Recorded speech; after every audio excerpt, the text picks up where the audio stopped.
They were holding their breaths as we passed them. They certainly were.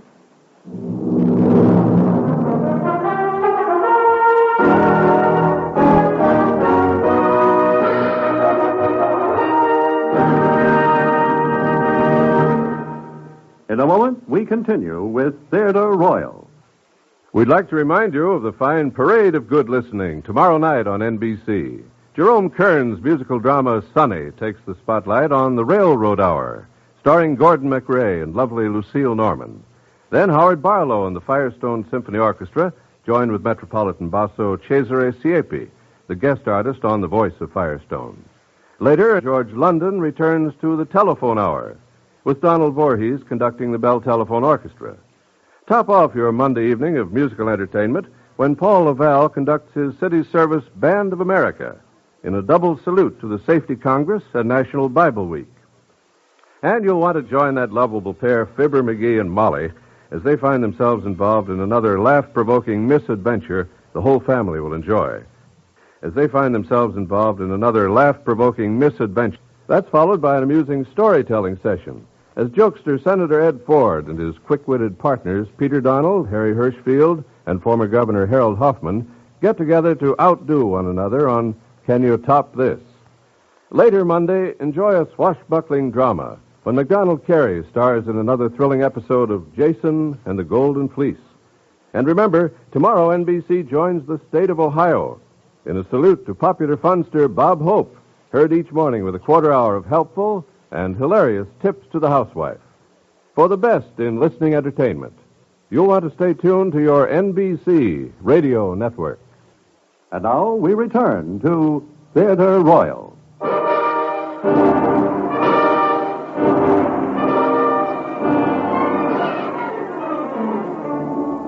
I tell you, number one, I don't like it. I don't like it one little bit. Somewhere around here, as we know very well, a German U-boat has been restocked, probably by a neutral vessel. Here in this fjord, we find a neutral vessel hiding away in the fog. But her story was perfectly plausible, sir. Yes, a little bit too plausible to my mind. If she wasn't trying to avoid us, why didn't she make herself known when we came in? She must have heard us. Well, a fog like this does muffle small sounds, sir. And what could their object be, after all? To sneak out, unnoticed, once we'd passed her by. Oh, then why didn't they, sir? They might have done, you know. Not exactly unnoticed, perhaps. I don't suppose they could have slipped their cable without making some noise. Still, in a minute or two, they'd have been gone before we'd fairly made them out. Yet they didn't. Well, I suppose that's true enough. What did you make of the crew, Johnson? Oh, the usual lot, sir. The engineers, quite typical, I should say. Very full of the way they repaired their engines. The mate a bit surly, perhaps. Not much English. The master, rather an impressive sort of a fellow in his way. Typically Scandinavian. Civil enough, but appeared to have been drinking. Seemed to be recovering from a regular bout of it. Oh, he did, eh? What instructions did you give him? Oh, I told him I couldn't give him permission to proceed, sir. He said he wouldn't dare to move his ship her own length out in a fog like this, permission or no permission. I left a man on board all the same. Quite right.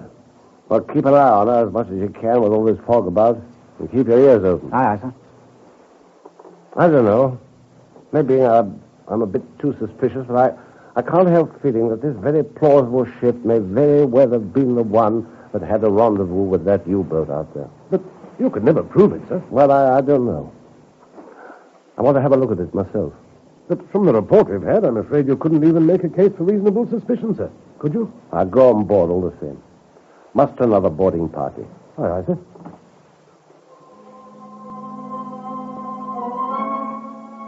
What did I expect to find? Well, I couldn't have told anybody, not even myself. I suppose what I really expected to find there was an atmosphere, the atmosphere of gratuitous treachery, which to my mind nothing could excuse. But how could I detect it? Sniff it? Taste it? Receive some mysterious communication which would turn my invincible suspicion into a certitude strong enough to provoke action with all its risks? I went aboard. The master, a large, robust Scandinavian, led the way to the chart room. It is not very comfortable, but while I am at sea, this is where I live. Aha. Oh, take a seat, please. What can I do for you? Oh, it's nothing. It's merely a routine check. Your papers appear to be in order. No, of course. If it had not been for trouble with the engines, we would have been in England, in Newcastle. Instead of which... We are here. Aha. What I mean is, I don't know where we are. And it all for 3 days we drift in the fog with our engines broken down. I tell you, we might be anywhere. So the fog's been after you for a week. Yes, that's no exaggeration. 8 days. We leave Göteborg last Monday, last week. On Tuesday, I am somewhere south of here, and my engines break down. We drift in the fog, I don't know where, and then the wind gets up, and we put in here. Since then, there has been nothing but fog again. Ah, so you've been anchored here all that time? Yeah, that's right, 4 days.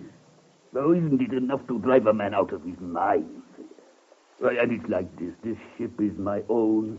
Your officer has seen the papers. She isn't much, as you can see for yourself. Just an old cargo boat. Just a bare living for my family.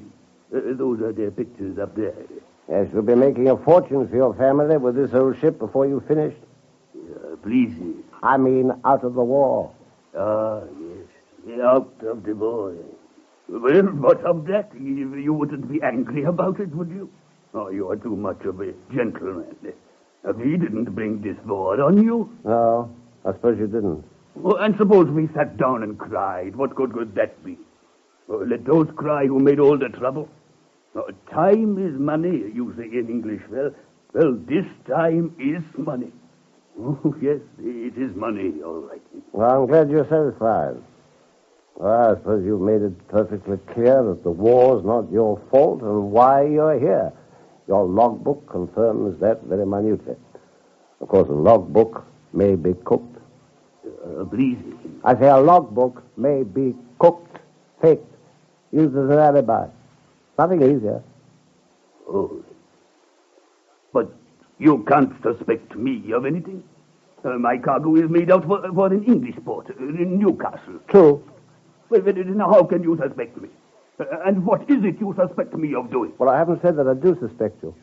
What makes you think I might? But what you said about the logbook. Well, I find you lying here with steam up, hiding in the fog. But my engines have been repaired, so at last I can get steam up again. Why didn't you make yourself known when you heard us coming into the fjord? Well, I hear nothing. I do not know you are there until your boat come along. But you must have heard our leadsman. Please. You must have heard the shout of our leadsman, taking the depth as we came by. I was in this chat room. I hear nothing at all. I wondered what he'd do if I accused him to his face of being what I suspected he was. Supposing I did that and watched his face, would he betray himself in some way? Oh, it was perfectly plain the fellow had been drinking. Oh, yes, he'd been drinking. He'd have had a lie ready all the same. I turned away in disgust and went up on the deck, where I had the crew mustered formally for an inspection. You the chief engineer? Yeah. What's been the trouble with your engines? Please? Your engines broke down, didn't they? Oh, yeah. The main... how you say? The main feed became loose. And the steam was not right in the cylinder. Also, the condenser chamber was wrong. When was this? A week ago. Last Tuesday. Uh-huh. You the mate? Yeah. Let me see your papers. Oh, here. Where did you join the ship? Göteborg? When? 3 months ago. This is your first trip to Hull? We are not bound for Hull. We are bound for Newcastle. I could discover no flaw in the logbook story. So at last I dismissed them. My impression of them was that they were a well-picked lot. They'd probably been promised a fistful of money each if the trip paid off. All slightly anxious, but not frightened. Not a single one of them likely to give the show away. At last I returned to the chart room. The master still lingered there. He appeared to have been drinking while I was away on deck. Sit down, please. I guess you're wondering at my proceedings, though I'm not detaining you, am I? I mean, you wouldn't care to move in this fog? I don't know where I am. You didn't happen to notice any unusual objects floating about while you were at sea? Objects? What objects?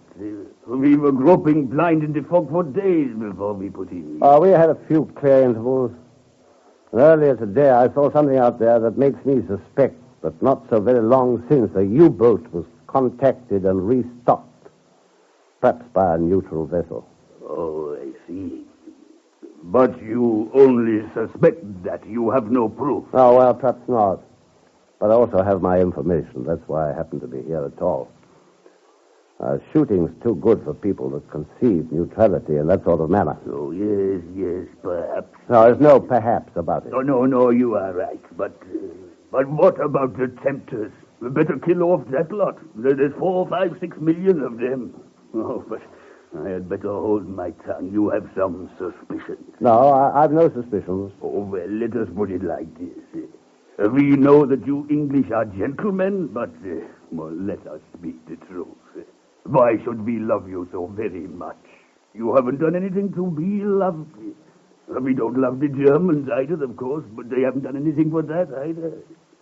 Well, a fellow comes along with a bag of gold. Oh, I haven't been in Rotterdam on my last voyage for nothing. Oh, I'm sure. To be able to tell our people something interesting when you get to Newcastle. Oh, I might.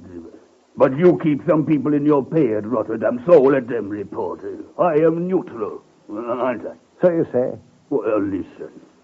Have you ever seen a poor man on one side and a bag of gold on the other? Oh, of course, I couldn't be tempted. I haven't nerve for it. Oh, I tell you, it is nothing to me. I just talk openly for once. Yes, I'm listening to you. Well, now that I know you have no suspicions, I talk. You don't know what a poor man is. I do. I'm poor myself. This old ship isn't much, and she's mortgaged, too. Bare living no more.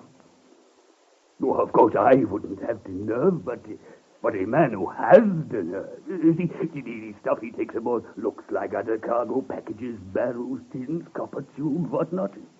He doesn't see it working. It isn't real to him, but he sees the gold. That's real. Oh, of course, nothing would induce me. I suffer from an internal disease. I would go crazy with anxiety or take to drink or something. No, the risk is too great. It would be ruin. It will be death. Well, it is nothing to me. I am not one of those. No, of course not. Well, I'm going to clear you fellows off this coast at once, all of you. Now, begin with you. You must leave in half an hour. What, leave in this fog? Yes, you'll have to go in this fog. But I don't know where I am. I tell you, 3 days I drifted, lost in the fog. So you don't know how to get out, don't you? Well, I'm giving you your course. You steer south by east, half east, for about 4 miles, then you'll be clear to hold to the westward for your port. The weather will clear up before very long. But please, it's better like this. I tell you, I haven't the nerve to do it. I'm ordering you to do it. Unless you want me. No, I tell you, I have had enough of this board. Yeah. You'll leave within the next half hour. You've steam, and I've given you your course. But please, I do not know where I am. I've given you your course. Very well, sir. I have no choice.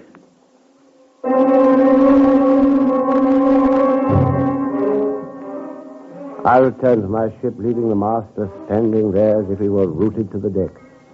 Within the next 10 minutes, I heard their anchor being weighed. Then, shadowy in the fog, she steamed away out of the fjord on to her given course.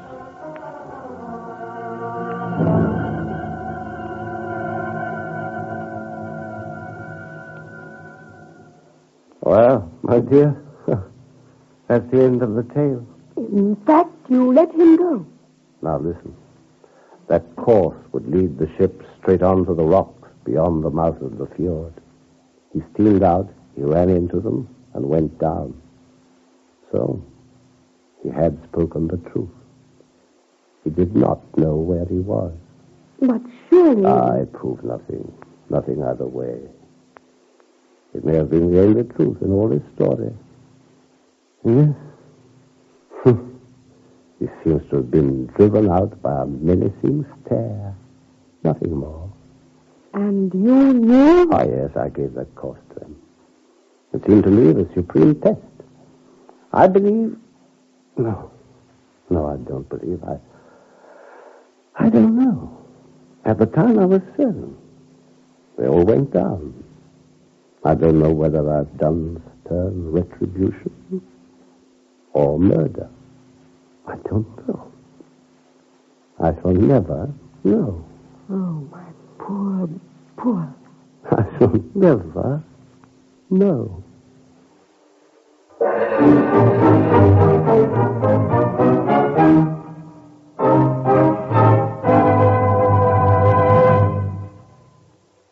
This is Laurence Olivier again. I would like to extend my thanks to Ralph Richardson for that fine performance in Joseph Conrad's story, The Tale. Our thanks, as usual, should also go to the excellent supporting cast. I shall have with me as my guest on next week's program another good friend of the theater, John Gielgud. Until then, when I look forward to your company, au revoir, and thank you.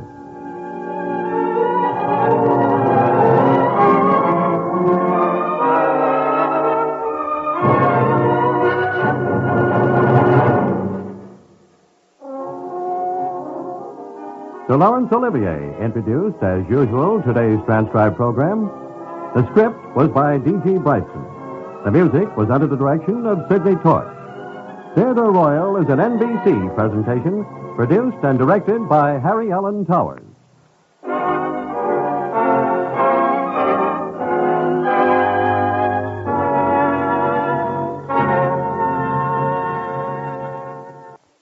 Your Last Man Out, next on the NBC Radio Network.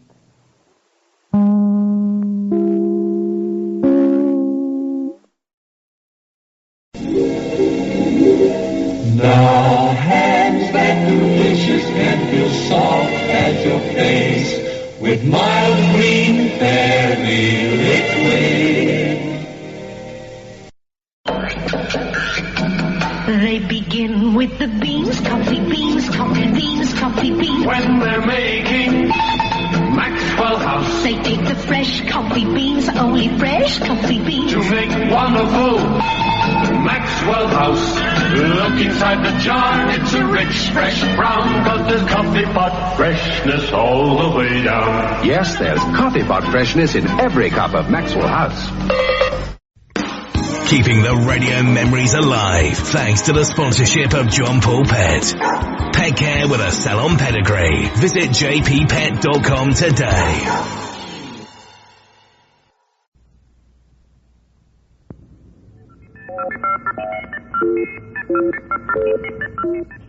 Good evening, this is Monitor, and I'm Skitch Henderson here in Radio Central, and tonight we'll bring you a concert that includes some of the finest music ever written, played by the world's leading symphony orchestras. We'll touch on other topics, too, and we'll begin the evening by visiting Hollywood for Groucho Marx and You Bet Your Life. Ladies and gentlemen, the secret word is room. R-O-O-M. Really? You bet your life.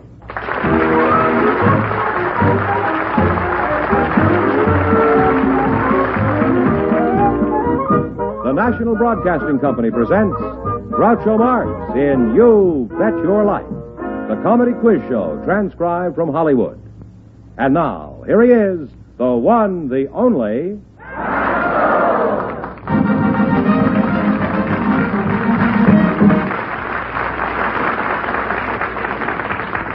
Well, here I am again with a chance for each of our couples to win up to $10,000. And if any of them say the secret word, they'll win an extra $100. And Groucho will meet our first couple in just a moment.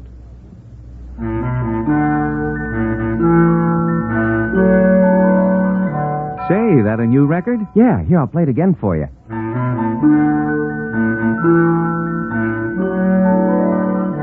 All the hard kitchen work, you just put some water on to boil, open that yellow box, and in minutes you can serve delicious vegetable noodle soup. All the hard kitchen work, you just put some water on to boil, open that yellow box, and in minutes you can serve delicious vegetable noodle soup. You just let Mrs. Grass make the soup at your house.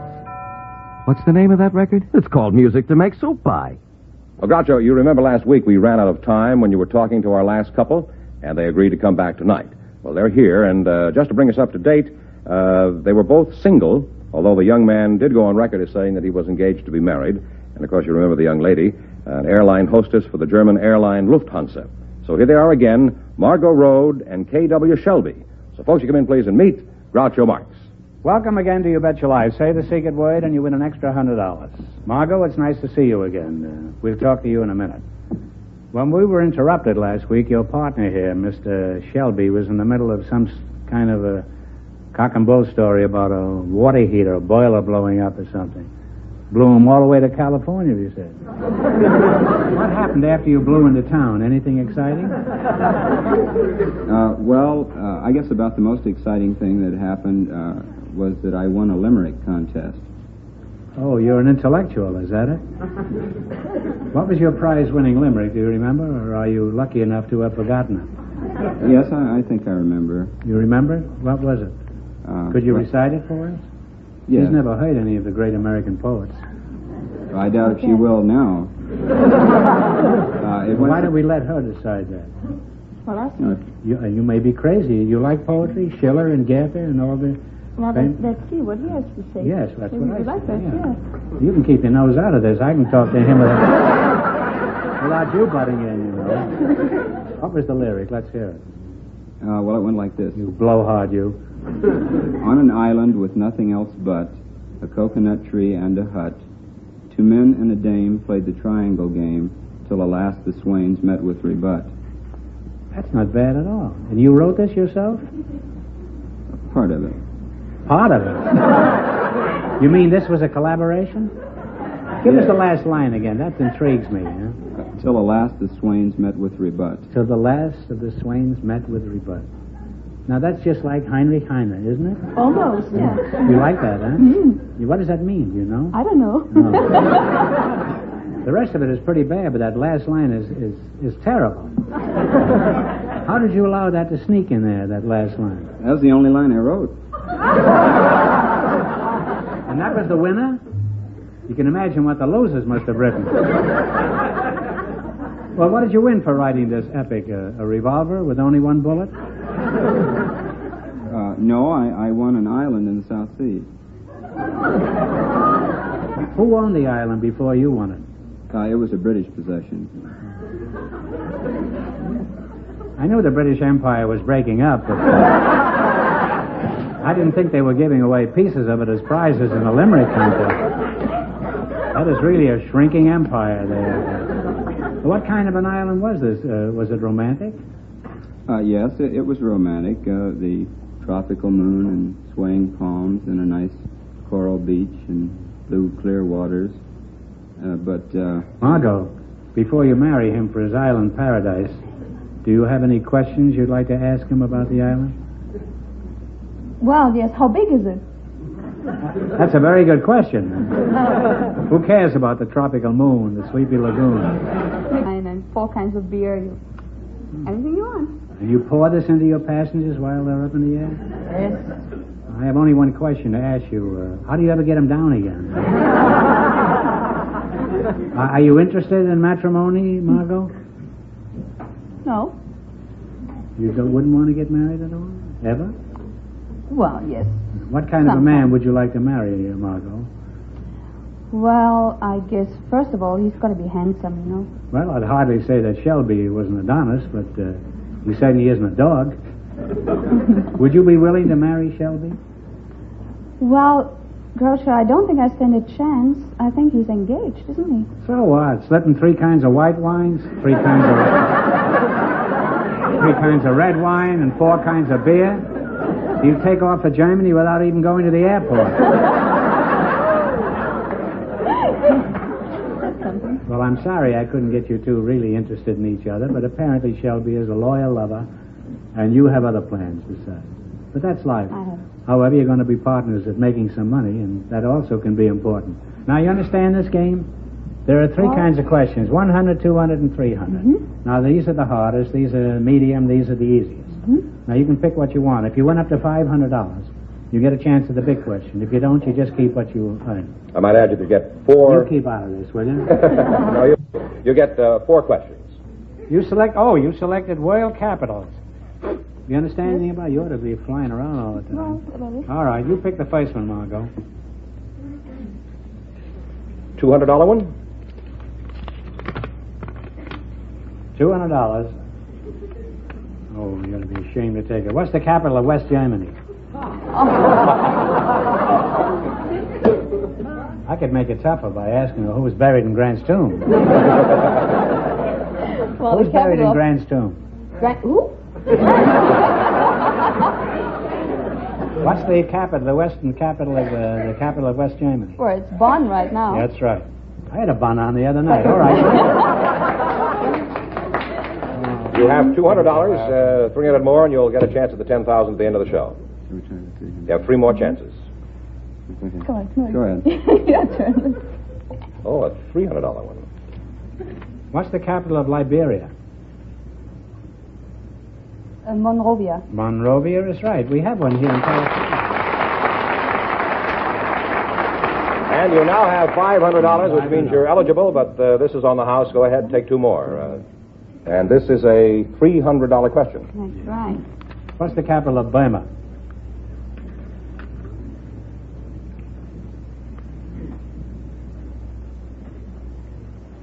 Rangoon. Rangoon is right.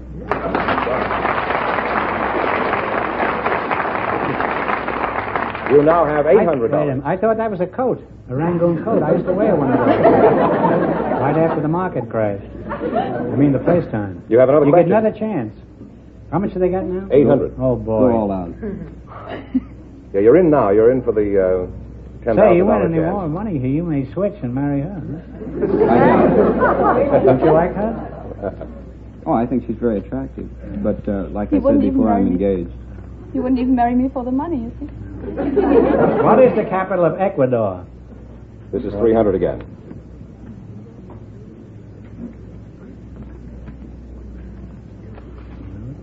Quito. Quito is right. And you wind up with $1,100. Congratulations, kid, and it was lovely Thank you, having you Groucho. up here.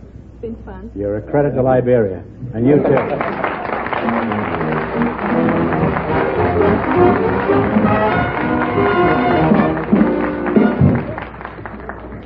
In just a moment, our second couple will join Groucho to play You Bet Your Life. It's a Rambler year. Rambler is here. The new standard of basic excellence. Rambler for 60 is spanking new. With the best of both for you. Get big car comfort and room plus speed. Small car economy and handling ease. It's a Rambler year. Rambler is here. Now, from the world's largest builder of compact cars comes the new Rambler for 1960. With brilliant new styling, outstanding performance, and top economy. See the lowest priced American-built two-door sedan, $1,795 at factory. See new station wagons with 3 wide seats and the tailgate that's a 5th door. Go to your Rambler dealers today and see the new standard of basic excellence. Rambler for 60, that brand new car that tells the world how smart you are. Groucho, I'd like you to meet Jack Hansen and Joy Newfield. What do you mean you'd like me to meet him? I don't have any choice in the matter. No, you don't, so come out and meet him, folks. Welcome to You Bet Your Life. Say the secret word and divide an extra $100.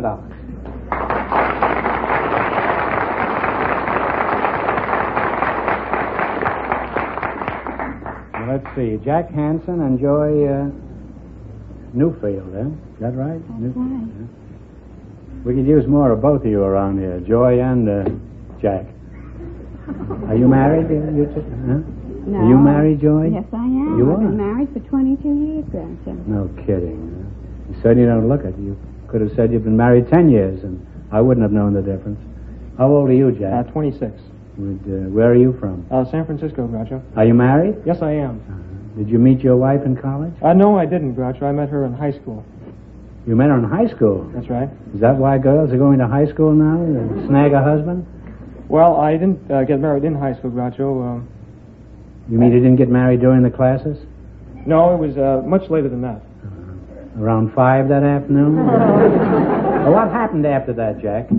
Well, after high school, I suppose you mean, I went to San Francisco State. What is that, a penitentiary? I never heard of that. No, as a matter of fact. Is it something like Alcatraz? Well, sometimes we feel that way, but actually it's a very famous college. In fact, George Fenneman went there. Who? George Fenneman? Well, then I was right, huh? They'd never take him in a regular college. Joey, what does your husband do? He's a Connecticut tobacco grower and packer. That's I a thought fine tobacco came from the South, isn't that right? Yes, but it's grown in Connecticut, too. The finest cigar tobacco is grown in Connecticut. Mm-hmm. That's a fine-looking cigar you have there. It must have come from Connecticut. No, this fine cigar I'm smoking came from the window of a Mack truck on the freeway. I don't usually get them this long. Joy, you are indeed a rarity. Apparently you encourage your husband to smoke cigars? Oh, yes, because real He-Man smokes a cigar. Yes, they do. This is my only identification with that thing. Well, you're a nice, bright young couple, and it's been fun talking to you two. Let's see how much you two can win in the quiz. George, suppose you tell them how to play this, huh? The box is divided into hundreds, $200, and $300 questions. Of course, the $100 ones are fairly simple. The $200 ones are more difficult, and the $300 ones are pretty tough. Now, you get 4 questions. You get to keep all the money you win, and the object of the game is to earn at least $500, because if you do, you can come back at the end of the show and try for $10,000. Okay, you understand it? Right. So now, you selected hold for it your if you quiz like. science and medicine. Joy, suppose you pick the first one. I did. And this is a $300 question. That's right. What is the instrument used to measure the densities or specific gravity of liquids? I think it's a hydrometer. Hydrometer? Hydrometer is right, yes. And you now have $300. 3 more choices. You get 3 more chances. You string with a winner. Oh, you're going to stick with 300. What metal has the highest melting point?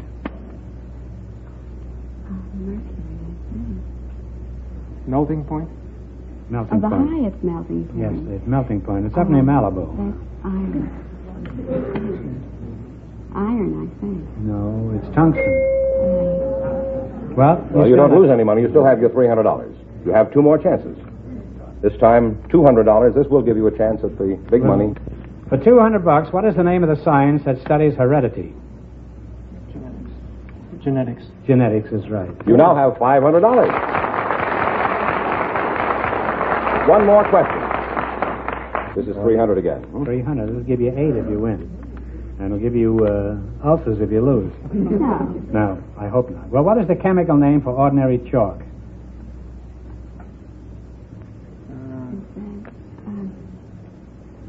Oh, I know that. It's not graphite. It's calcium carbonate. Well, you won yes, $500. you won $500, which of course earns you a chance to come back and try for $2,000, $5,000, or $10,000 at the end of the show. But you don't have to.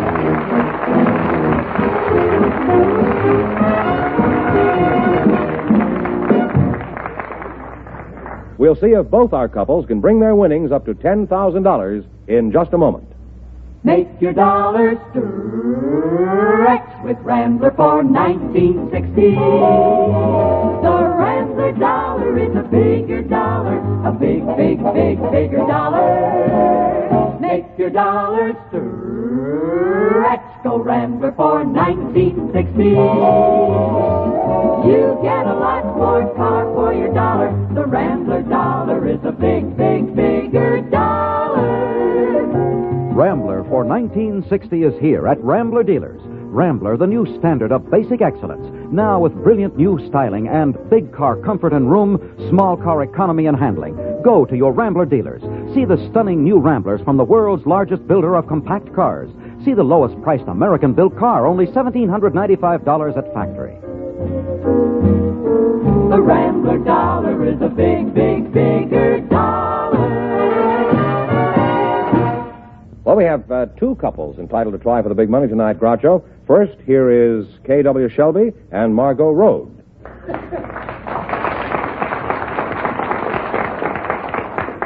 This year, everybody who wins at least $500 in the quiz gets a chance at the wheel. And if you miss the big question, you still get to keep everything you've earned so far. Clear? Now, you take 2 numbers, anything from 1 to 10. Now, you pick a number. 8. 8, then that'll be for $10,000. Now, you pick a number. Number 3. That's for $5,000. If neither number comes up and you answer the question, you get $2,000. One of you turn the wheel.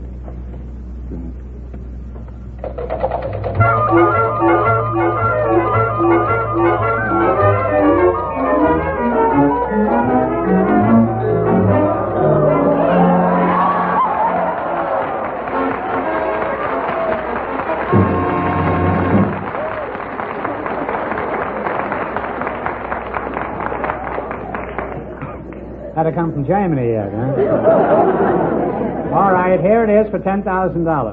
The 1959 Pulitzer Prize play was J.B. For $10,000, tell me who wrote it.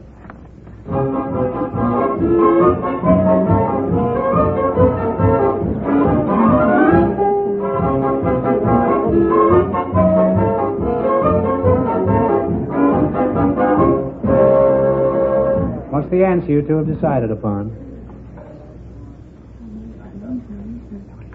Time's up, kids. Time's up. Well, it's Archibald MacLeish, leading American poet, former head of the Library of Congress. So it's too bad you missed the big money, but you won $1,100, and that you can keep. So congratulations, and thanks for being with us.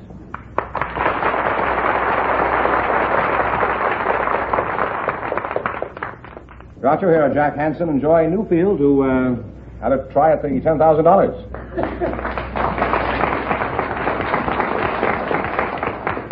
Now you pick a number from 1 to 10. 1. 1. Then that'll be for $10,000. Now you pick a number. 7. That's for $5,000. If any other number comes up, the question is what is the total for the night. Okay, one of you spin the wheel.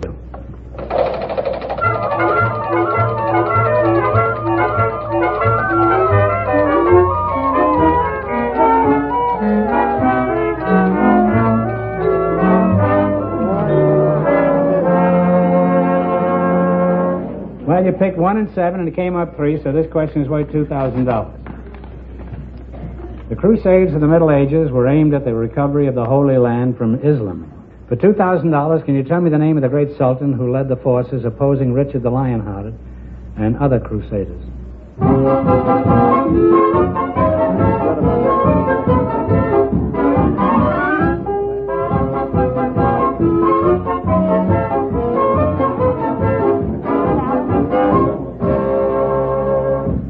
What's the answer you two? Saladin. Saladin is right.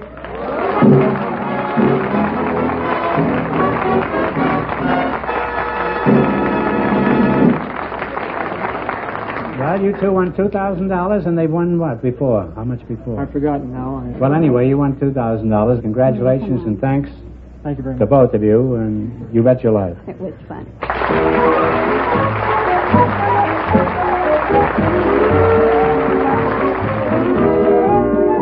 You Bet Your Life is transcribed in Hollywood. Produced by John Goodell.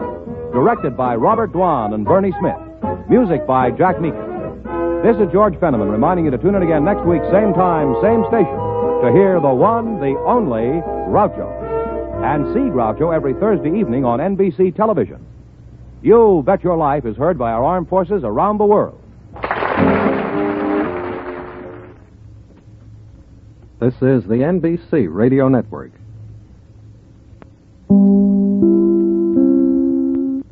Yes, it's for you. It's your dinner. It's called Cupboard Love. Cupboard Love's different. Comes in a packet, not a tin. See this foil pouch? Keeps it moist and squeezy. That's right. It's a new kind of cat food. Moist.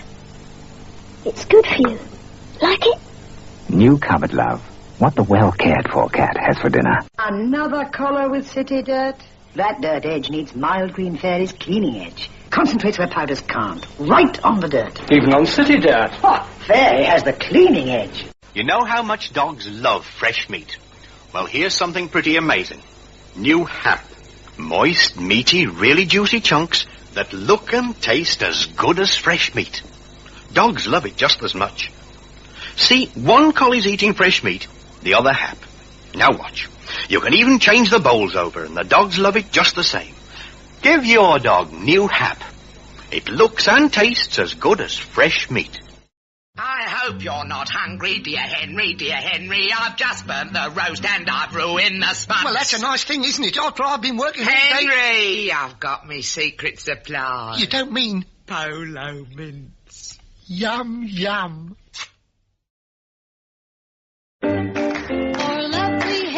Makes men stare. That's the promise of Steiner. Now from Steiner, the authority on hair, new Pearl Foam Shampoo. Quick foaming Pearl Foam Shampoo leaves your hair with a light, fresh perfume, reveals true hidden beauty. Steiner Pearl Foam Sachets, 1 and 9 at chemists and stores everywhere. For lovely hair that makes men stare. That's the promise of Steiner. Sometimes you take so much trouble making half their pudding, you forget to make... Custard? So Brown and Polson have made instant mix custard. Real creamy custard like you'd expect from Brown and Polson. Just add boiling water. You need no milk, and you've perfect custard in seconds. Beautiful. Are they? Oh, do you want some custard, Mum? Brown and Polson instant mix custard. Good and creamy, because Brown and Polson make it. Once upon a time there was an engineer. Choo-choo Charlie was his name, we hear. He had an engine and he sure had fun. He used good and plenty candy to make the train run. Charlie says, love my good and plenty. Charlie says, really rings the bell. Charlie says, love my good and plenty. Don't know any other candy that I love so well. You're listening to 1940s radio on the Rocket Classic Radio Network.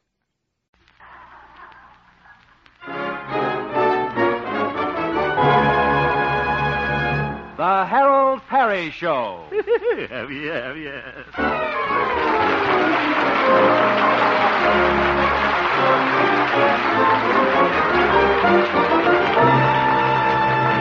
And now, Harold Perry as Honest Harold, the homemaker.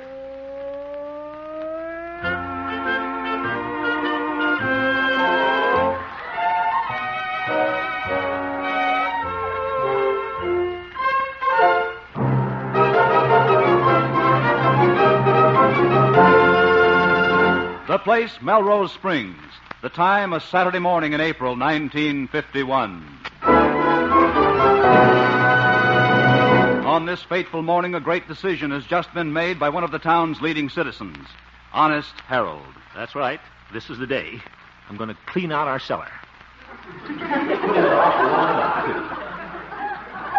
Certainly is an awful mess down there. Let's see. I'll carry out all those old newspapers and bottles. Burn all that old trash. Wonder if that old moose head will go in the incinerator. And I'll carry out all those boxes of ashes. Mop the floor. Wash the windows. Lug out that old washing machine. Wow. Sounds like quite a job. Maybe I'd better get little Marvin to help me. Marvin. Well, hello, my boy. Hi, Harold. Marvin, you know what I'm going to do this morning? What's that? I'm going to clean out the cellar. Oh.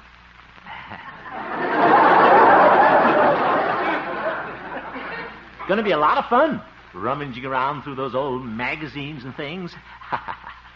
Say, would you like to help me, Marvin?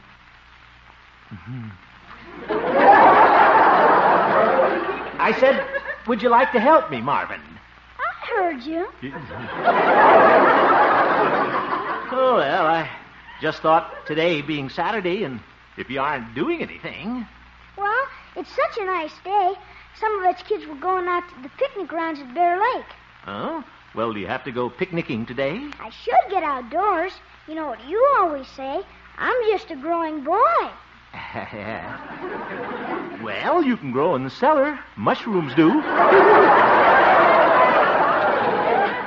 Ah, gee, Harold. Well, all right, Marvin. If you want to run off, fritter away the day, having a good time while I'm here cleaning the cellar all by myself, it's okay with me. Go right ahead. Okay, I will. Oop. So long, Harold. What a sneaky thing to do. Oh, well. Say, I'll bet Mother will help me. She could sort out the papers and magazines and keep me company down there. It's awful dark. Mother! What is it, Harold? Mother, I've made up my mind to clean out the cellar today. Oh, that's nice. Yeah. Promised myself I'd do it, and a promise made is a debt unpaid. Oh, did you make that up, Harold? No, I read it on a loan company blotter. Mother, I was just wondering, I thought maybe you could give me a little... Oop. Mother, what's that? Why, it's Mr. Walker. Oh, my goodness, that ancient mariner boyfriend of yours. He's come over to see me in his tractor. Tractor? Whoa, Millie!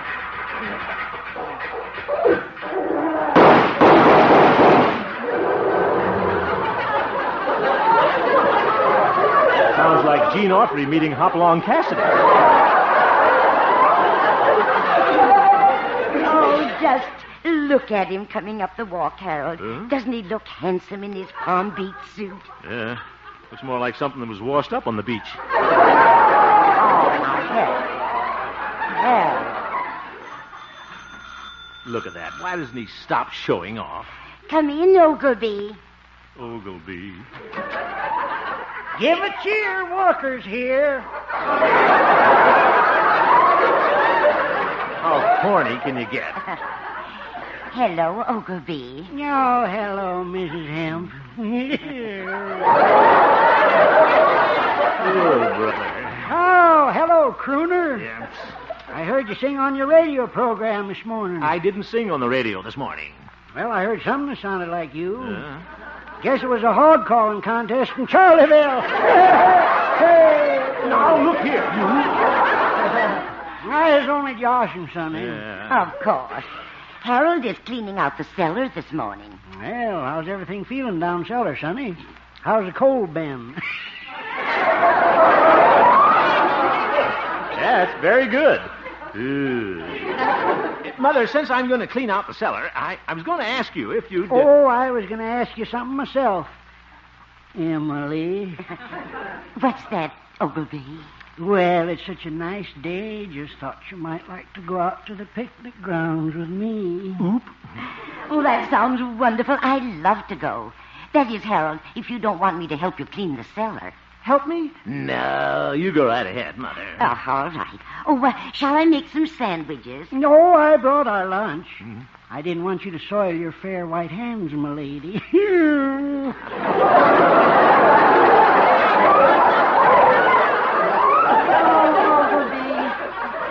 Ogilvy, you're so gallant. Oh, shucks. Oh, brother.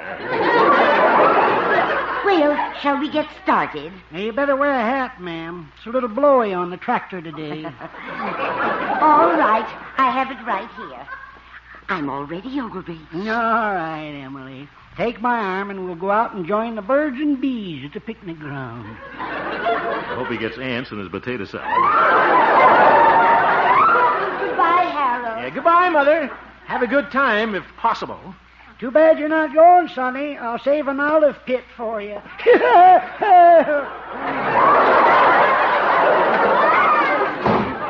I wonder what Mother sees in that laughing hyena. Well, better get started at the cellar. Go down there right now, and if that's Walker again, I'll... Hello, Harold. Oh, hello, Doc. Howdy, boy. Pete, come on in, fellas. Okay, boy. Watch out while I get this fishing pole through the door. And I got a pail of worms. Yeah, we're going fishing, Harold. No kidding. Yes, sir, out to Bear Lake. I got on my old fishing clothes. Yeah, you sure have. Think I'll open a window. Just stopped by to see if you wanted to go with us, Harold. Well, I'm sorry, fellas, but not today. I promised myself to clean out the cellar, and I'm going to do it. Oh, sure. That's too bad, boy. We're playing hooky, Harold, just like a couple of kids. Don't I look just like Huckleberry Finn? You look more like Mickey Finn. Now, Harold. Okay, Doc. Say, Harold, could I use your phone for a minute? The phone? Sure, it's right there. Thanks. I want to call my girl, Eloise Zigenfoot. Oh, not that again. I do declare that girl has got me gaga. Yeah, she sure has. Oh, hello, Eloise. This is Pete.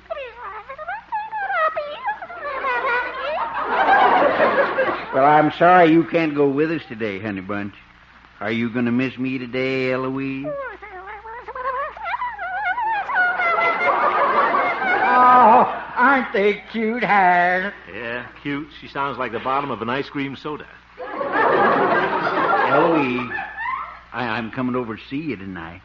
We'll sit in the parlor and hold hands. Would you like that?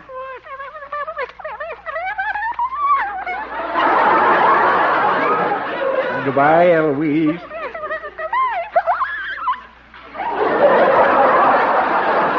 Oh, what a girl. Yeah, she's a doll. Well, Pete, we better be getting out to Bear Lake, huh? Okay. Well, goodbye, Harold. I'm sorry you're not coming with us. So you don't want to change your mind, Harold? I'll bet the catfish fish are really biting. No thanks, fellas. I got a job to do, and I'm going to do it. All right. Come on, Tom Sawyer. Okay, Huckleberry Finn. In the good old summertime. The poor man's Lum and Abner. Well, looks like I'm the only one staying home today. Guess it'll be kind of nice out at the picnic grounds. I'd like to go, too. I said I was going to clean out that cellar, and by George, I'm going to... Oh, my goodness. Grand Central Station. Now, who's that? Come in. Hello, Harold. Well, hello, Florabelle. Come in. Thank you. Well, what brought you here on this fine morning? A bus? Oh, Harold. It's such a nice day. I just thought you and I might go on a little old picnic. Everybody's going. I know it, Florabelle, and I'd like to go, too, but I promised myself I'd clean out the cellar today. On such a beautiful day. You're going to be fussing around in that dusty cellar knee-deep in citronella bottles. I turned those in. Now, I just believe when you make up your mind to do something, you should do it. I do admire you, Harold. You do? Yes. Nothing can move you when you've made your mind up, you great big block of granite, you.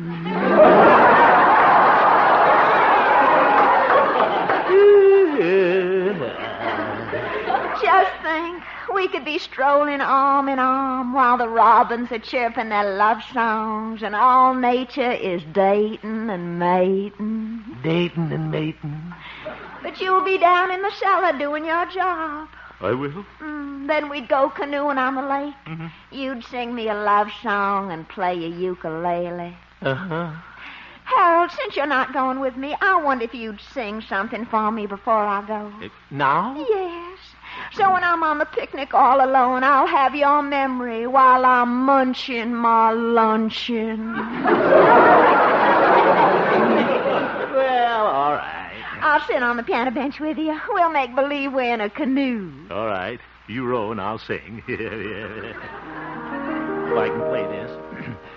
Oh, for just the chance to love you. Would I love you, love you, love you. To take you in my arms has always been my goal. Sure as there's a moon above you, would I love you, love you, love you, with all my heart and soul, with all my heart and soul. Ask me, would I love you if you left me? Eyes that see your eyes that know. Would I love you? What a question when I'm yearning so. Oh, for just the chance to love you. Would I love you, love you, love you? Take you in my arms has always been my goal. Sure as there's a moon above you, would I love you, love you, love you, with all my heart and soul, with all my heart and soul.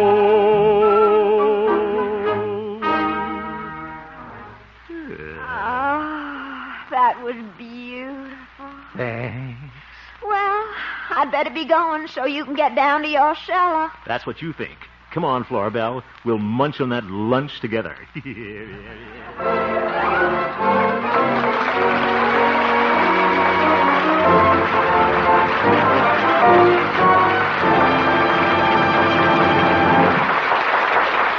return for the second act of our story, Honest Harold, in just a moment.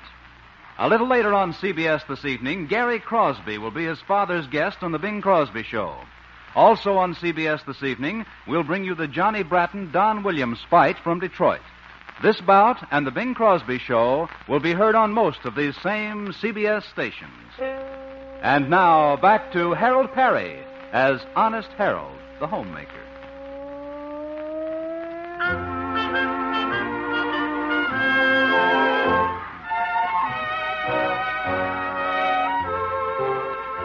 Well, this was the day Honest Harold made up his mind to clean out the cellar.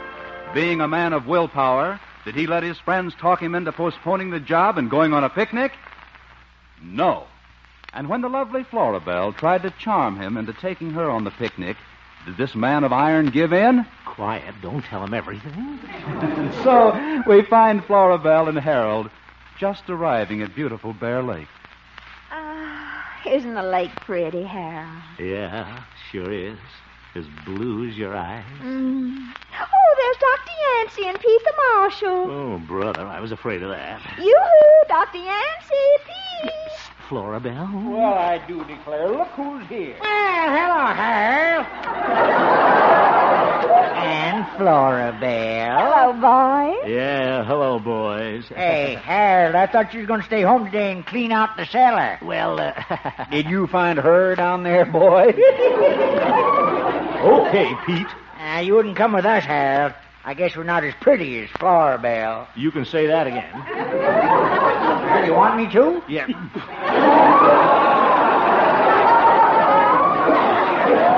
Very good, very good. Now, why don't you fellas run along and fish, huh? Why, hello, Harold. Well, hello, Mother. Hi there, Sonny. Mr. Walker, the talker. Yeah. You sure came up out of that cellar in a hurry. What's the matter? Get the bends?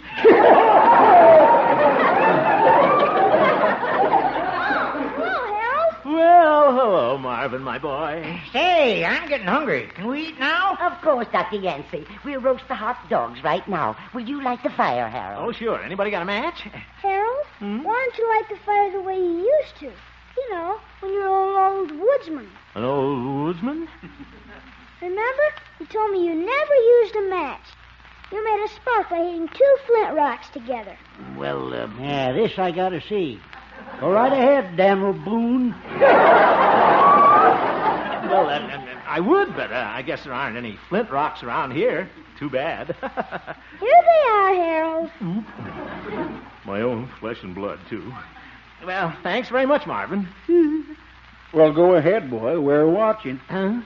Well, all right, Pete. Now, just hit these 2 rocks together like this. Maybe they're a little wet. I'll try it again.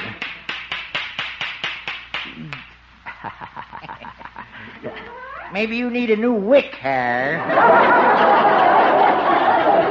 Maybe you better check your fluid, boy. Smart Alex. Hey, your face is awful red, Sonny. You must be done on one side. Done on one side. The things I get myself into. Well, I'll try it once more. Look, you started the fire. I did?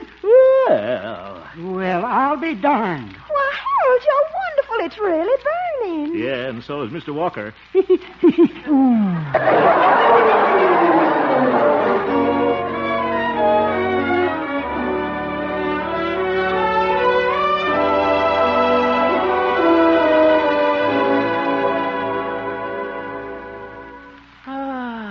This is certainly pretty nice, isn't it, Florabelle? Sitting here on the beach all by herself. Oh, yes. You sure look cute in your new bathing suit.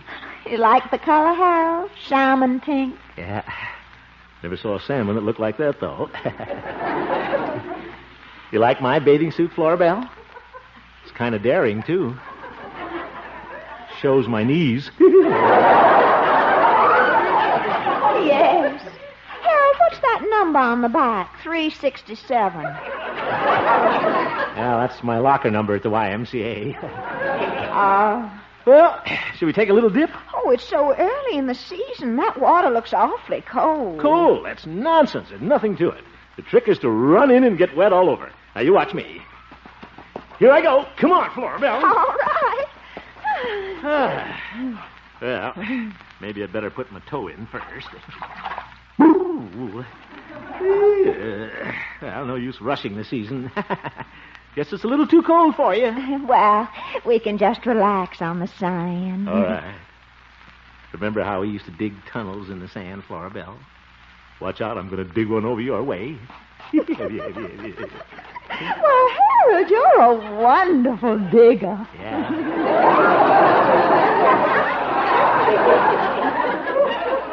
You bet they used to call me the mole of Melrose High.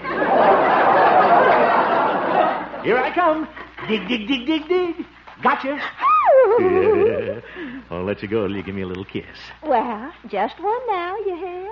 Well, one at a time. Hello, you two. Oh, hello, Gloria. Oh, I hope I'm not interrupting anything. Oh, no, I always dig in the sand like this. Well, what's our little switchboard operator doing way out here at Big Bear Lake? Oh, I always come out here on Saturday. Oh? You like to swim, Gloria? No, but I like the lifeguard. Lifeguard? Uh-huh. Gee, he's cute. I met him 2 weeks ago when my water wings broke. Oh? Today he promised to teach me the Australian crawl. The what? Oh, gee, I'd like to crawl to Australia with him. Gloria? Well, I'm going down to the bathhouse and put on my bathing suit. All right, see you later. Hope your lifeguard shows up. So do I. And, oh, Harold, if you hear me calling for help, don't answer. Bye.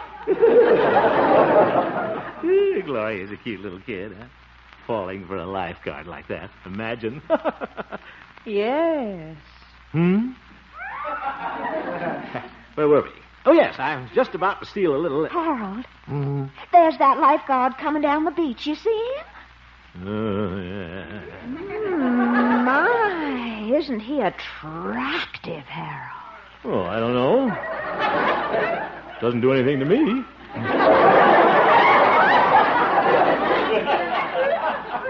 You care for a root beer drop?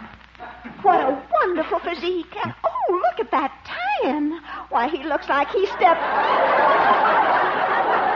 He looks like he stepped right off a bottle of Skoal. Yeah. Wish you'd have stayed on there. Flora Belle, let's go back, huh? Oh, he's looking over here, Harold. Goody, goody. Why doesn't he go away? Oh, my goodness. Now he's walking on his hands. Beach athlete. Oh, now, Harold. Oh, looky there. Now he's turning flip-flops.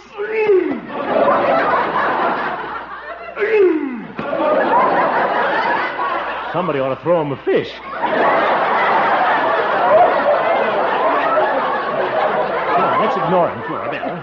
Oh, hello. I didn't see you folks there. Yeah, I didn't see you folks there. Hello. Hi. My, you're quite an acrobat doing all those tricks and things. Oh, it wasn't so much. Oh, yes, it was. Oh, no, it wasn't. You're right, it wasn't.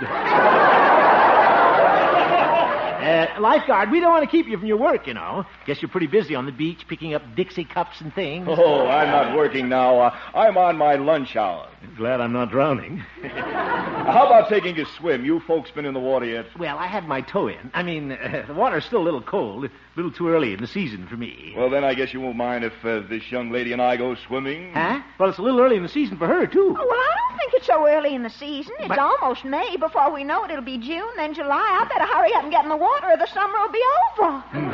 Short summer. Flora Belle. Come on, honey. I'll race you in. All right. Oh, Harold, will you sit on my quick magazine so it doesn't blow away? Oh, sure.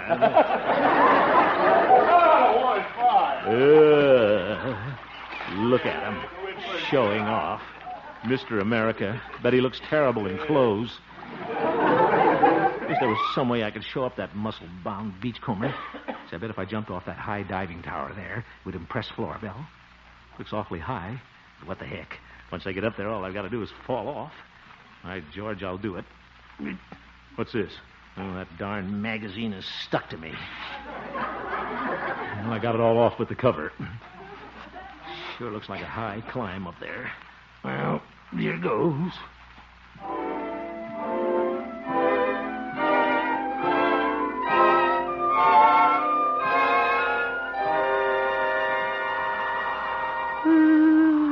Finally made it. think I'll open my eyes now and take a look down at the yipe. People look like ants down there. The ant with a Panama hat must be Charlie Walker. Better stop looking down. I'm getting dizzy. Better get this over and just work my way out there. Diving board isn't very wide. Better call Flora Bell and tell her to watch me jump before I weaken. Zoink. Board shaking. See spots before my eyes. Oh, those are seagulls. Go away, birds. Flora Bell. Flora. Oop. She and Muscles are getting out of the water. They're walking up the beach the other way. Well, no use diving now. They won't see me. Might as well go back down. I'll just turn around on this diving board. Zoof, I'm slipping. Oh, Geronimo! Oh!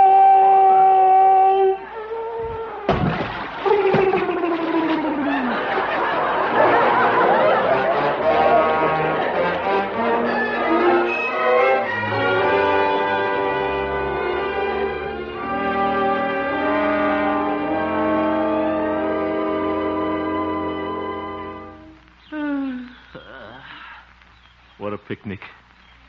Should have stood in the cellar. Oh, hello, little chipmunk. You all alone, too? He's got a lower plate wobble.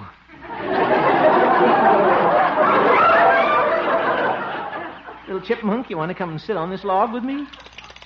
I'm not even popular with chipmunks. Gosh, I'm hungry, but I'll be darned if I'll go back to that picnic and have everybody laugh at me. Oh, hello, Marvin. I've been looking all over for you, Harold. Huh? I thought you might be hungry, so I brought you some hot dogs. Oh, thanks a lot, Marvin. Gee, Harold, why are you sitting over here all by yourself? Why don't you come back and join the picnic? Well, it's a long story, my boy. Someday, when you're a little older, I'll explain to you about women. Okay. I missed you this afternoon, Harold. You did? Well, little Marvin, we don't need women, do we? Heck no. What do I need them for? Well, believe me, Marvin, I'm through with them. Sure. I'll take friends I can depend on, like you. Hey! Harold, I better run back and get you some hot coffee. Yeah, all right, my boy. Be right back. Yeah, there's a fine friend. And he's not as fickle as a certain... Hello, Harold. Good afternoon, Miss Breckenridge. Harold, I've been looking all over for you. You have? What happened to Jungle Jim? Oh, you mean that lifeguard? Oh, Harold, you're not jealous of him. Jealous? Of course not. I could never like a fella like that. He may be big and brawny, but you have a mind. I got a mind never to speak to you again. Oh, Harold, that lifeguard was fun, but for steady company, a girl likes a man with a high IQ. Huh? And IQ, too. Well, isn't that cute? Harold, will you forgive your Flora Bell for taking that little dip? Where'd you take him? Oh, dip. Harold? Yeah? Why don't we kiss and make up? Kiss? All right. You know, Flora Bell, IQ, too. Yeah.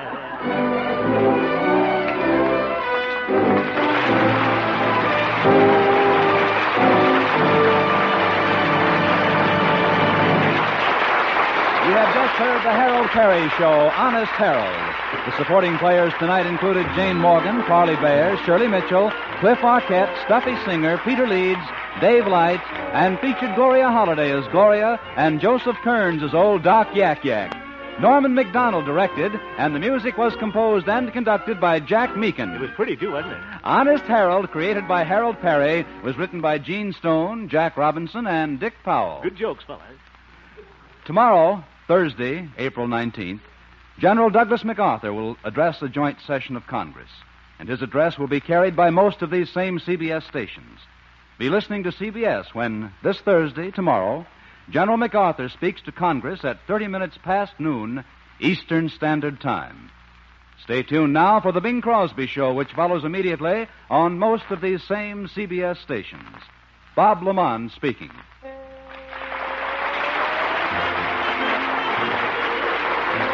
This is CBS, where you thrill to suspense on Thursday night, the Columbia Broadcasting System.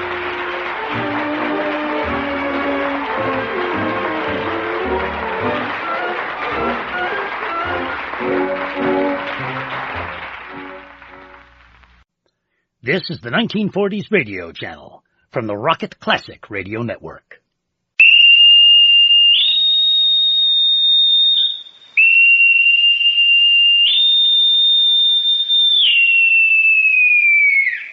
Now hear this. Now hear this.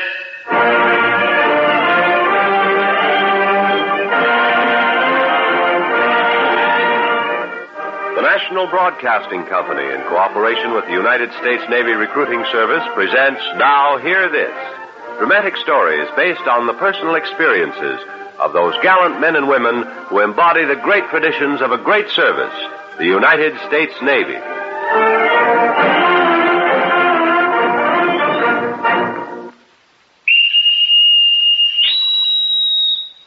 Now hear this.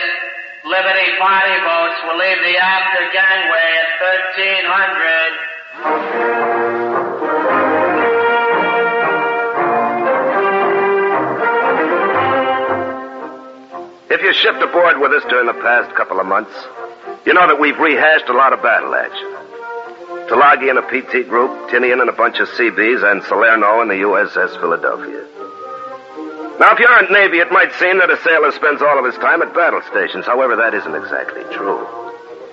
In fact, after 30-odd years in the Navy, I've come to the conclusion that a sailor's life is 20% mess call, 30% shooting the breeze, 40% liberty, and the rest cut up into odd jobs like sweeping down, stand and watch, and winning an occasional war. Now, a sailor's idea of heaven is called a 10-day leave. So if the crew has spent 4 or 5 months on a destroyer, and that destroyer gets 2 hours out of port and the word is passed, well, it sounds a little something like this. 10 days. 10 great, big, wonderful days. Wait till my wife finds out. What a way to spend the leave with your own wife. You ever seen my wife, Al? No. I've seen it. Hey, Cherry, let me use that shoe polish when you're done, huh? Give it back to Tex. I borrowed it from him. Yeah, he borrowed it from me. I never knew 2 hours could take so long. Where are you going to spend your leave, kid? Home. This is my first chance since I joined up. Been almost a year. Oh, your family must be planning big things, huh? Oh, nothing special. I remember the first leave I had. We had a party lasted 3 days. Hey, folks, let's not forget that tent spot I loaned you in Hawaii. Yeah. You made up your mind yet, Al? Yeah, sure. I'm going to bum around New York. And, Jerry, when I bum around, it's an art. That invitation still stands. In fact, my mom will be disappointed if you don't come home with me. Well, being a woman, naturally your mother will be disappointed. But I just can't see it. I'm going to do a little living. Besides, I'd like you to meet my girl. You mean the one who never writes you a letter? Yeah. Oh, kid, you've got a lot to learn about women. This girl of yours is playing footsie with some other Joe. You might as well get used to that idea. I'll straighten everything out when I get home. Hey, Al, folks want to hear that story you got from the Marine at San Diego. You tell it to them. We're going to have a lot of laughs. In Buffalo? Why not? I wouldn't recommend it to a soldier. Jerry, as a man who has traveled, who has been, shall we say, around, Buffalo leads the list of towns which have absolutely nothing. I got friends in New York. Real good friends. It's the Queen City of the Great Lakes. Hey, Slim, it's the Queen City of the Great Lakes. Hey, you mean it? It's got 27 public parks. Hey, Slim, it's loaded with nature lovers. Oh, you're kidding. It's 18 miles from Niagara Falls. There's a population of 700,000. And this is a picture of my twin sister. Hey, Slim, guess who's going to Buffalo?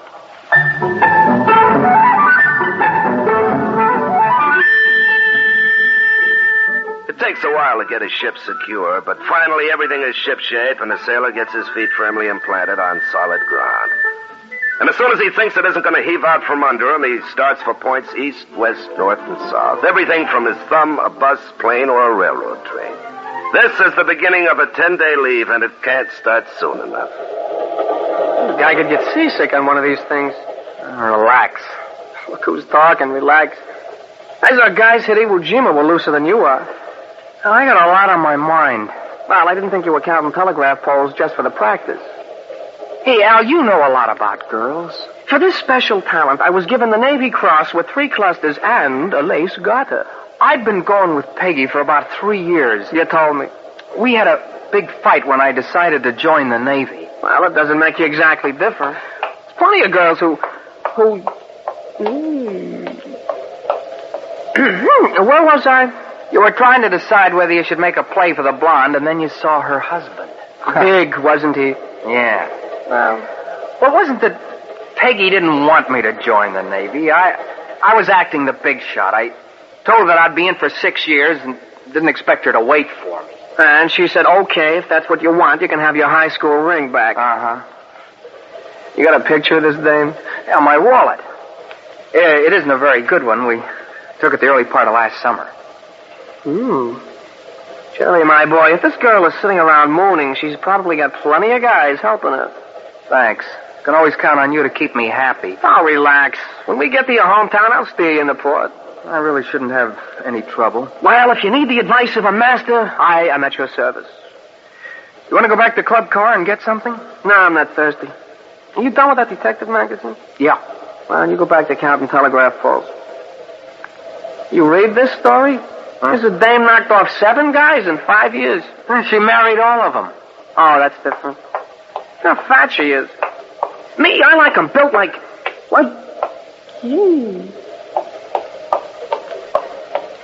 Which way is the club car, Jerry?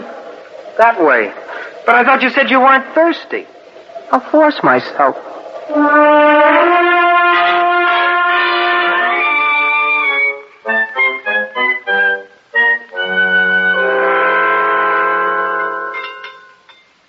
Jerry, the food is great in the Navy, but Cookie can't hold a candle to your mother. Are you sure you've had enough?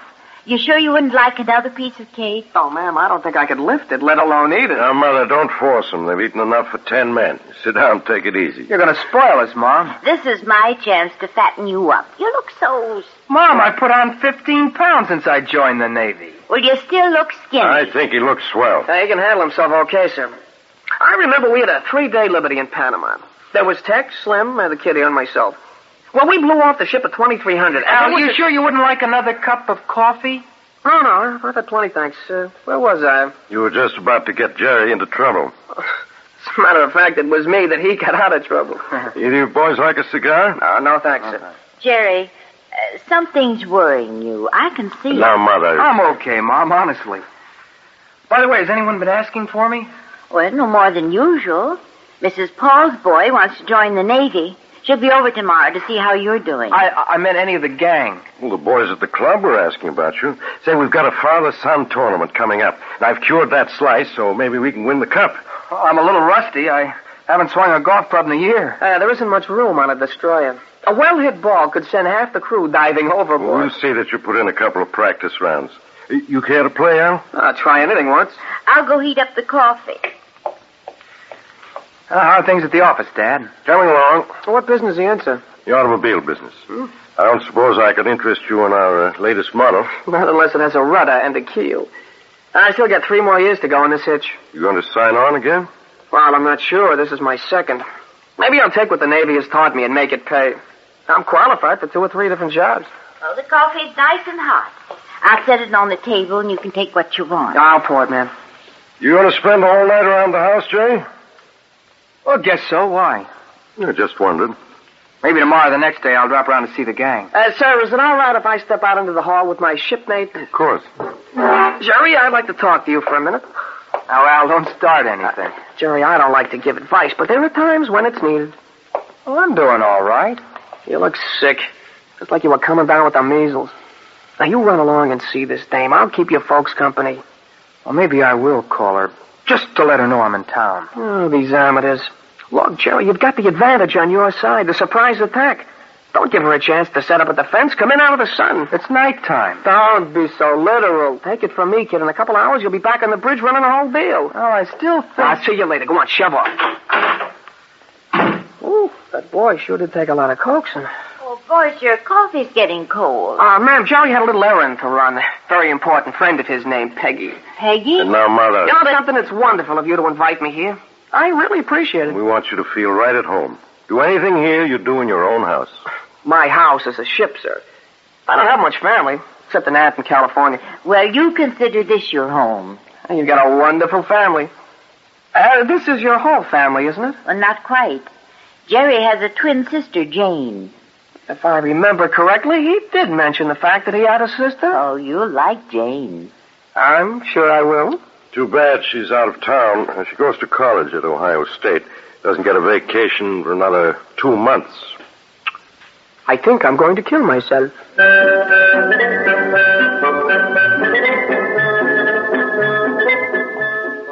There are certain times in a Blue Jacket's life when the sailing is not exactly smooth.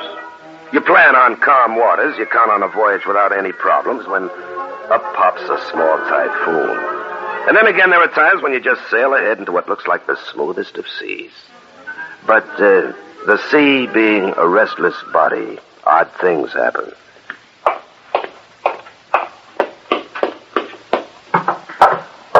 Anybody home? Over here on the swing. Hi, Peg. Jerry. Jerry, what are you doing in town? Got a 10-day leave, so I thought I'd come home. I just happened to be walking past, so I thought I'd see if anyone was here. You look fine. Thanks. You look fine, too. It's been a long time. Almost a year. In fact, the last time I saw you, you were sitting on the swing. I know. Kind of busy the past year. Navy manages to keep a guy busy. Covered the whole Pacific. Been to Hawaii, the Philippines. Even saw Tahiti. Remember how we were going to run away to Tahiti? How old were we? Young. Yeah. Your sister writes to me. Writes to me, too. I didn't get much mail, though. Not as much as I expected. I didn't think you expected much. If I remember correctly... Hey, there wasn't anything cold to drink, so how... Jerry! Oh, Jerry, old son of a gun, it's great to see you. Hi, Les. It's been a long time. Honey, why didn't you tell me Jerry was out here? I didn't even know he was in town. Neither did I. He just happened to be passing by. Hey, you look great in that sailor suit. Just great. Thanks. Yes, sir. Just great. How long will you be in town, Jerry? About a week. Say, we'll have to see a lot of you. I'm taking a couple of weeks off. We can hit all the old spots. Right, Peg? Of course. Like old times.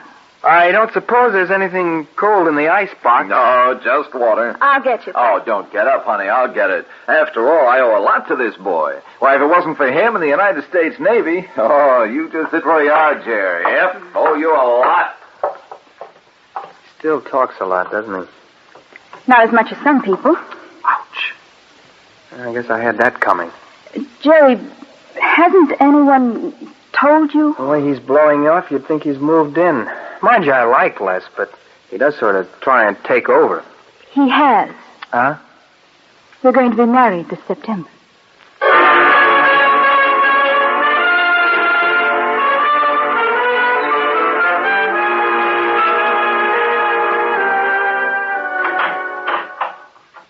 Is that you, Jerry?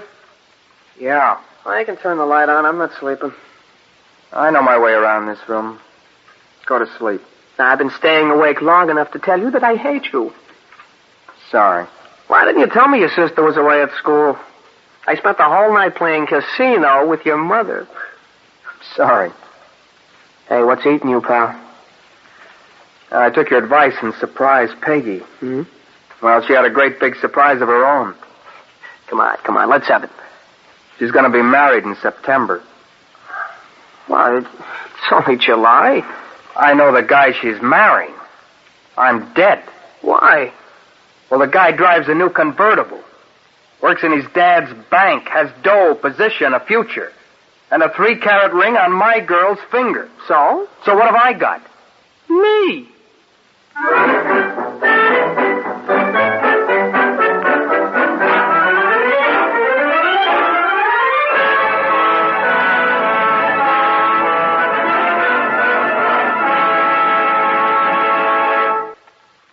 America has a big heart. It is generally inconceivable in the American scheme of things that a sick or wounded soldier, sailor, marine, or airman should lack anything humanly obtainable which would contribute to his recovery. Yet this might happen, and here's why. The Korean campaign has gravely depleted the armed forces' supply of human blood plasma, and 270,000 pints must be donated monthly by Americans to assure our servicemen the greatest degree of safety in any given emergency. You see, the use of plasma and whole blood is a major factor in the reduction of the mortality rate among our wounded. The decline in this rate is most easily expressed in the number of men per 100 who died after reaching the most forward surgical hospital. In World War I, 8 to 11 per 100 died. In World War II, the number was reduced to 4.5, and in the Korean conflict, it reached an all-time low of 2.6 per 100. Remember, blood is life itself, and your blood can save the life of an American serviceman. Your Navy urges you to be a blood buddy to a man in uniform. Call your local Red Cross chapter right away and find out where and when you can make your donation of blood to our armed forces. And remember, it's so little to give and so much to receive. The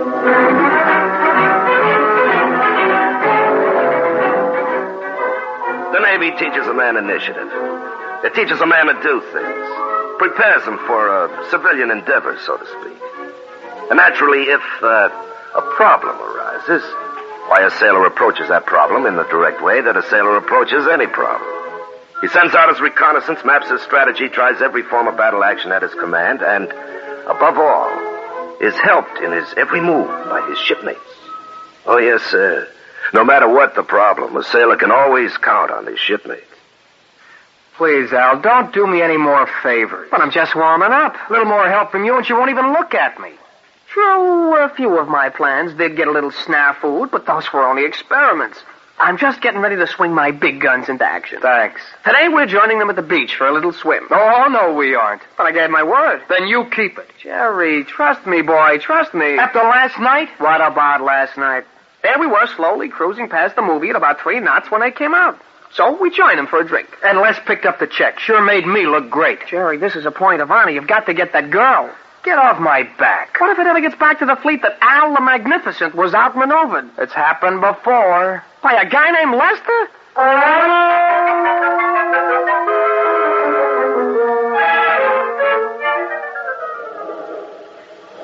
Are you all right, old man? Yeah, I'm fine. You better lie still for a little longer. I'll be all right. Yeah, sure. Just took a little too much water. This fresh water doesn't agree with the sailor. Come on, Peg. I'll race you out to the raft. Right. And to think that I had to coax you to come to Buffalo. Well, how was I to know? Battle tactics. You gotta be a hero, he says. You gotta make her look up to you. How was I to know? We'll go to the beach, he says. We'll go swimming and you'll rescue her. So what happens?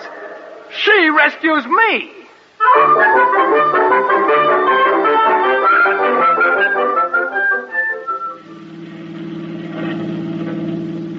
Now stop pouting, Peggy. Well, I just didn't think it was a nice thing to do. You didn't expect me to let him win, did you? Of course not, but you knew he hadn't played golf in over a year. I didn't make him enter the tournament. You didn't have to start giving him lessons.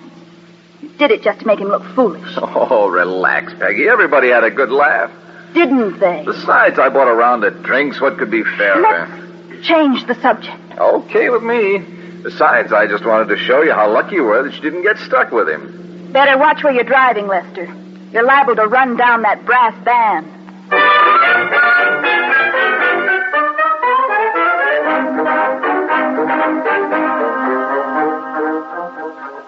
I said I was sorry. What more can a guy do?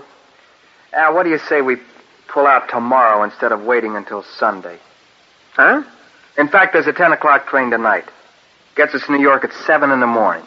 Oh, you're just sore about last night. Well, don't you think I got a right to be sore? I said I was sorry. Les finally has to be out of town for a few hours. I finally get to be alone with her, and then what happens? You were alone with her.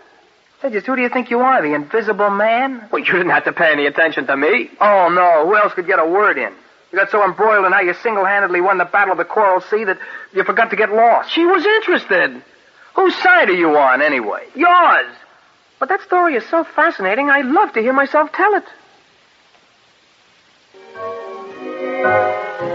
Where you been, Admiral? I was tied up for a little while. Is the dance over? Yeah, and this big push you were blowing off about, it never happened. Oh, you're too impatient. I should never listen to you. Once I got to dance with her, just once, and then I looked like a jerk. Well, how was I to know they were going to play those crazy South American things all night? Al, for a guy who's supposed to have written a book, there's sure a lot of things you left out. It's raining outside. Raining hard.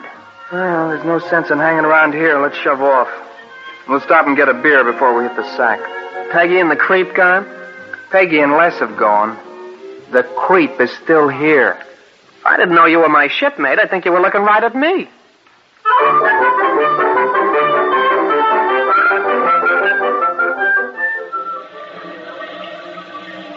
Let's do something. And just what do you expect me to do? Get out and push the car? Can't you get the top up? I'm soaked right through. It won't go up. It's stuck. S-T-U-C-K. The engine won't turn over because the car is stuck. I'll spell it again. S-T-U-C-K. Now, is that plain enough? Yes. The water won't kill you. I suppose a car will be along soon. Maybe Jerry will come riding along on a Snow-White Charger. What was that for? No, I'm not blind. Ever since that jerk got back to town, you've been acting like a... Like a what? I don't know. It seems to me that you've gone out of your way to point him out to me.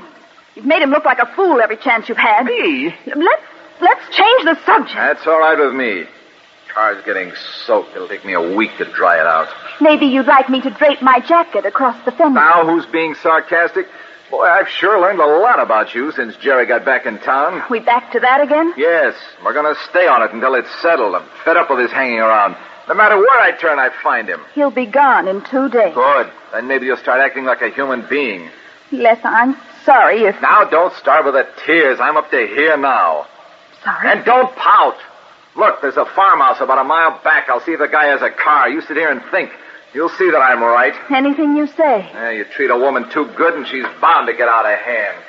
The vulgar, pompous, egotistical... Of all the self-centered... Just sit here and think. You'll see that I'm right. Nothing wrong? Anything we... Peg! Jerry! Come on, get in. Now, isn't this a coincidence? Where's the financial wizard? Frozen. Les went back to a farmhouse we passed. What happened? The car stopped. It's stuck. S-T-U-C-K. Now, why don't you take a look, Jerry? I'll see what I can do. Now, the heater's on. You'll warm up in a minute. You care for a cigarette? No, thanks. Jerry will see what's wrong. He's a genius on motors. He wants to be an electrical engineer. Yes? I thought he wanted to be a bachelor. Oh, he's learned a lot in the Navy. You wouldn't know it from his performance this past week. Well, I'll have to admit that the boy doesn't always take advice, but then he's a little young. It's wet outside. Now, that was a clever line. I can't figure it out. A couple of wires worked loose. Never seen it happen before. I tightened the wires, and the distributor was loose. The motor turns over, but the top won't go up. If it isn't too much trouble, Jerry, could you drive me home? Sure. Then what are we waiting for? Let's move. We just can't let the car sit there, can we? We can't? After that storm you went through during the Coral Sea, this little rain won't hurt you one little bit. Yeah, I see what you mean. Next time I'll be a hero in the Sahara Desert.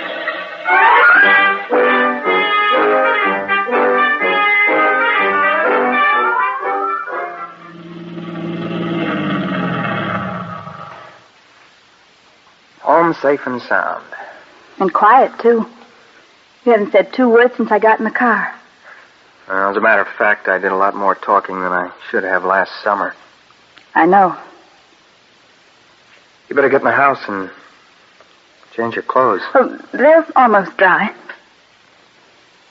Like a cigarette? If I'm not keeping you. Whose turn is it? What do you mean? Don't be coy, Peg. You know what I mean. Every time we get alone, we start taking cracks at each other. Maybe that's the way it was meant to be. Is that what you think? I don't know. I'm leaving the day after tomorrow, Peg. I haven't got time to play kid games. I didn't know. I mean, if it's some kind of a game... I'm still in love with you, Peg. Well? What do you want me to say, Jerry? Nothing. You finished with that cigarette? You told me that once before, remember? And then you said that there was no sense in my planning on anything because... I love you, Peggy. You're leaving in 2 days. I love you, Peggy. I couldn't stand to have you toss me aside again. You rejected me once. How can I be sure? How do I know?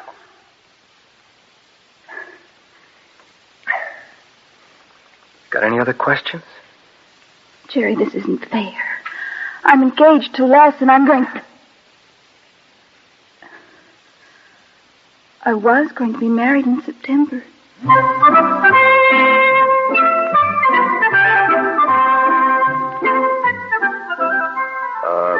Not all battle actions are fought at sea. But some of the most important are won on such fields of action as a porch swing, front seat of a car, last row of a movie, or on a slow walk around the block. Yep, at sea and on leave, the Navy always uses the proper tactics at the proper time until the war is won. And then when the last battle is over and the job is completed, the complete action is talked out so that future sailors will benefit from the experiences of their shipmates. Oh, what did I tell you, kid? What did I tell you? With my expert experience, you couldn't miss. You'll wake up the folks. Okay. Pass the cake, huh? Yeah.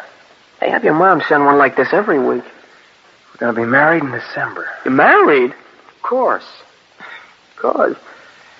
Sure was a lucky break that Les's car broke down. You're kidding. Huh? Oh, shipmate, let's give credit where credit is due. I learned a little bit in the Navy myself. I had a hunch, but I didn't want to accuse you. Oh, please don't kiss my hand. Just bow neatly from the waist. Master, I bow. Hand me the coffee, huh? Yeah. Jerry, as is well known in the Navy, when it comes to women, I know everything. No matter what the situation, no matter the woman, Nell the Magnificent knows all the answers. It must be your modesty that gets them. No, John K. Anthony, Dorothy Pix, Harper, and Harriet, they're all amateurs compared to the USS Casanova. Hey, who's calling at this time of night? A good way to find out is to open the door. Telegram. Sign here. Hey, it's a telegram. Somebody must be sick. You talk like an old woman. I'll leave. It's been cut short. Oh, I don't think so. It's just addressed to you. Well, in that case, supposing you give it to me. Here. I'm sick. What's wrong? Listen to this. Mr. Al Corwin, you were 2 months behind in your alimony. Signed your wife. The dope. She doesn't even sign it. Your wife? I didn't know you'd been married. Only 3 times.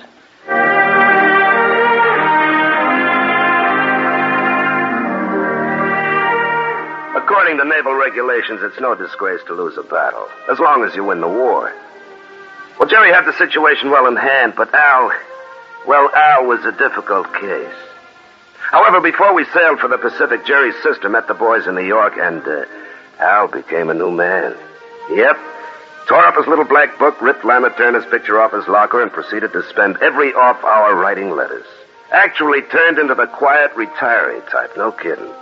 Bought a trinket in Panama, another in Hawaii, sent home a dozen presents from each port of call, and each one to Buffalo. Now, the town's a little inland for my tastes, but on my next leave, I'd like to see the Queen City of the Great Lakes. After all, it's only 18 miles from Niagara Falls, has a population of 700,000. And out of 700,000, why, someone is bound to have a sister.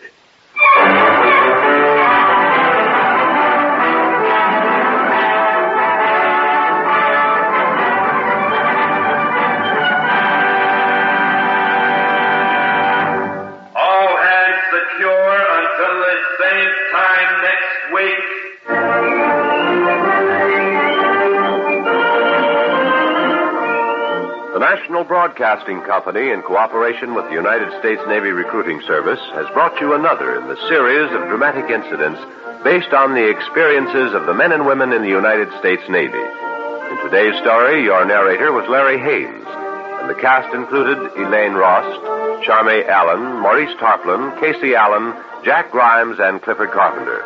The program was written and directed by David Harmon and produced by Chick Vincent and Cy Levine. Jack Costello speaking. Tune in again next week at the same time when the National Broadcasting Company will once again present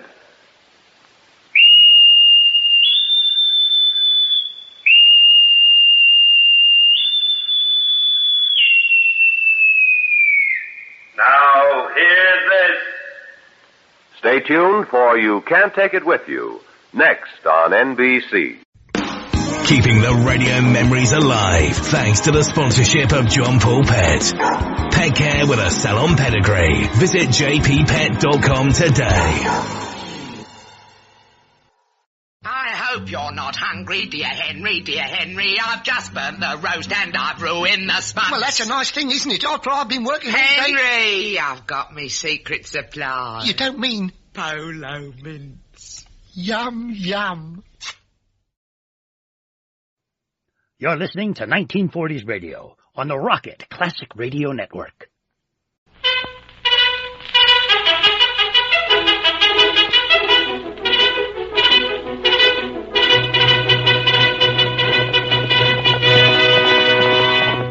Hail, Silver, away! A fiery horse with the speed of light, a cloud of dust, and a hearty hi-yo, Silver, the Lone Ranger.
With his faithful Indian companion, Tonto, the masked rider of the plains fought crime and criminals throughout the early western United States. No one could match his strength and courage, his daring and resourcefulness. But it was his sense of fair play that made him the greatest champion of justice the West ever knew. The man who deserved a second chance could always count on the help of the Lone Ranger. Return with us now to those thrilling days of yesteryear. From out of the past come the thundering hoofbeats of the great horse Silver. The Lone Ranger rides again. Come on, Silver!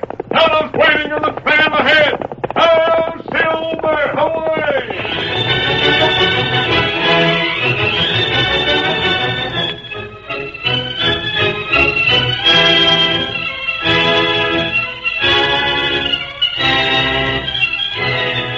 A solitary horseman was riding into the foothills west of the little town of New Hope. Except for his shirt, the man was dressed in black. A black Stetson shadowed a face that, in spite of its intelligence, was obviously cruel. He wore a long black coat and black trousers that were tucked into high black boots. The man seemed in no great hurry, and contrary to the custom of most travelers in that district, he made no effort to hide himself. Suddenly, a second horseman raced from the cover of a pile of rocks and hailed the man in black. Hold on there. Oh, boy. Oh, there. Oh, boy. Oh, there. Oh, boy. You going somewhere, Ross? How did you know my name? Shucks, that weren't no short of figure. Everybody's heard about that get-up of yours. All black, huh? Now, why would anybody want to wear